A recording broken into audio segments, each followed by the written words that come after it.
श्री रामकृष्ण लीला प्रसंग स्वामी शारदानंद जी द्वारा लिखित पाठ संख्या 103 तीर्थ दर्शन तथा श्री हृदय राम का वृत्तांत। हृदय की साधना में विघ्न उपस्थित होना। श्री रामकृष्ण देव की इन बातों को सुनकर शांत होने पर भी श्री हृदय को अत्यंत क्षोभ हुआ। तदनंतर अहंकार के वशीभूत हो उसने सोचा कि जैसे भी हो उस प्रकार के दर्शन के लिए वह पुनः प्रयास करेगा। वह जब ध्यान अधिक करने लगा तथा रात में पंचवटी के नीचे जाकर जहाँ श्री रामकृष्ण देव पहले बैठकर ध्यान जप किया करते थे वहाँ बैठकर श्री जगदम्बा के ध्यान चिंतन करने का उसने संकल्प किया। ऐसा निश्चय लेकर एक दिन गहरी रात में सैया त्याग कर वह पंचवटी में पहुंचा तथा श्री रामकृष्ण देव के आसन पर ध्यान करने बैठ गया। कुछ देर बाद श्री रामकृष्ण देव के मन में पंचवटी जाने की इच्छा हुई और वे उधर चले। वहां पहुंचते ही उन्हें हृदय के चिल्लाहट सुनाई दी। वह व्याकुल होकर जोर से उनको पुकार रहा था, मामा जी मैं झुलस गया। अति शीघ्र उसके समीप उपस्थित होकर श्री रामकृष्ण देव ने पूछा, क्यों रे, क्या हुआ है? यातना से अधीर हो हृदय कहने लगा, मामा जी यहाँ पर ध्यान करने के लिए बैठते ही किसी ने मानो मुझ पर एक सकोरा आग डाल दी। मेरा सारा शरीर जला जा रहा है। श्री रामकृष्ण देव उसके शरीर पर हाथ फेरते हुए बोले, जा अभी ठीक हो जाएगा। यह तो बता कि तू ऐसा क्यों करता रहता है?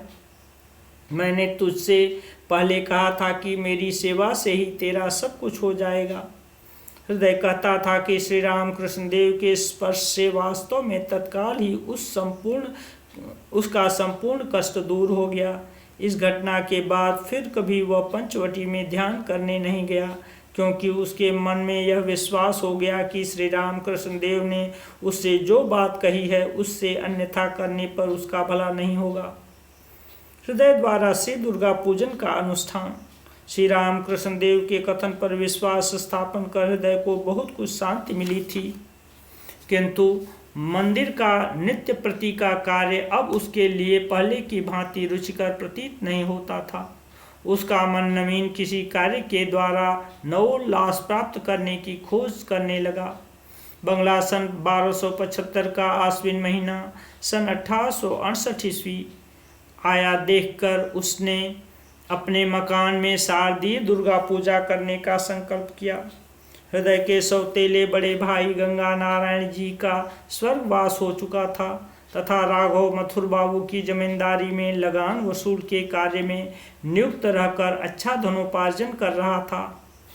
समय की अनुकूलता से घर पर चंडी मंडप निर्मित होते समय गंगा नारायण जी ने वहां पर एक बार जगदम्बा को स्थापित कर पूजन करने की अभिलाषा प्रकट की थी, किंतु उसे पूर्ण करने का सुयोग उन्हें प्राप्त नहीं हो सका था। उनकी उस अभिलाषा को स्मरण कर हृदय उसे पूर्ण करने के निमित्त तत्पर हुआ। कर्मशील हृदय को कार्य से शांति मिलने की संभावना है, ऐसा अनुभव कर श्री रामकृष्ण देव उसमें सम्मत हुए तथा हृदय के अभिप्राय को जानकर मथुर बाबू ने उसे आर्थिक सहायता भी प्रदान की। किंतु इस प्रकार आर्थिक सहायता करने पर भी पूजन के समय श्री रामकृष्ण देव को मथुर बाबू अपने घर पर रखने के लिए विशेष आग्रह करने लगे।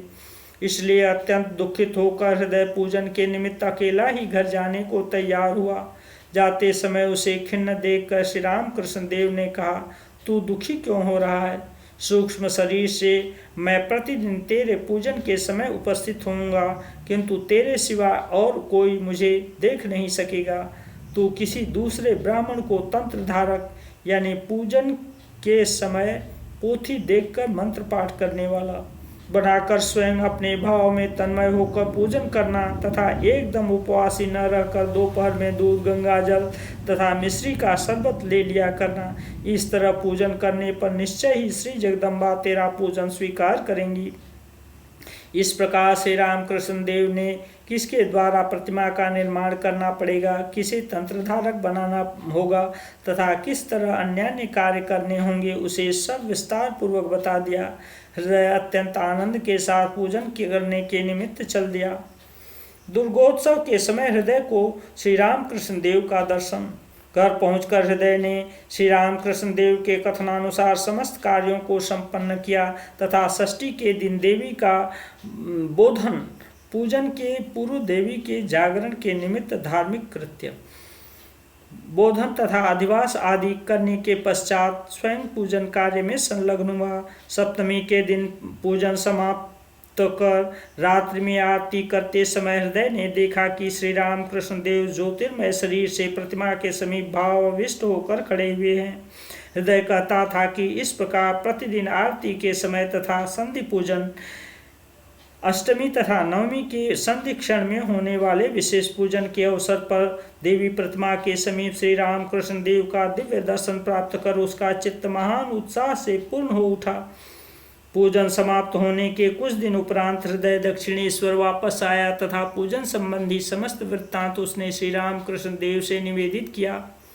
तब श्री रामकृष्ण देव ने उससे कहा, आरती तथा संधि पूजन के समय तेरा पूजन देखने के निमित्त वास्तव में मेरे प्राण व्याकुल हो उठे थे तथा भावाविष्ट होकर मैंने यह अनुभव किया कि ज्योतिर्मय शरीर धारण कर ज्योतिर्मय मार्ग से मैं तेरे चंडी मंडप में उपस्थित हुआ हूँ। दुर्गोत्सव संबंधित अंतिम घटना। हृदय कहता था कि किसी समय भावाविष्ट होकर श्री रामकृष्ण देव ने उससे कहा था, तू 3 वर्ष तक दुर्गा पूजन करेगा। कार्यतः वैसा ही हुआ। श्री रामकृष्ण देव की बात न मानकर चौथी बार पूजन के आयोजन के समय इतने अधिक विघ्न उपस्थित हुए थे कि अंत में विवश होकर उसे पूजन बंद कर देना पड़ा था। अस्तु, प्रथम वर्ष के पूजन के कुछ दिन बाद हृदय पुनः विवाह कर दक्षिणेश्वर में पूजन कार्य तथा श्री रामकृष्ण देव की सेवा में पहले की भांति तत्पर हुआ था।